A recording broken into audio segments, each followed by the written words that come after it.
నీ ఆవరణములో ఒక దినము గడుపుట 1000 దినముల కంటే శ్రేష్టము. కీర్తనలు 84:10.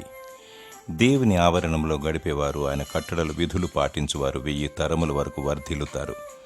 మట్టి శరీరాన్ని విడిచి మహిమ శరీరాన్ని దాల్చి పునరుత్థాన బలమును పొందుకుంటారు. దావీదు చిరకాలము యెహోవా మందిరములో నేను నివాసము చేసేదను అని కోరుకున్నాడు.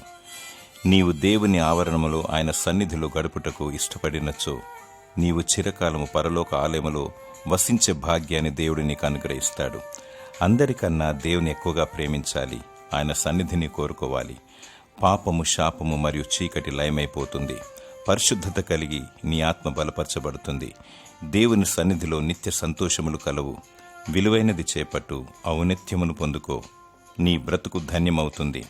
దేవుని సన్నిధి నీకు పెన్నిది.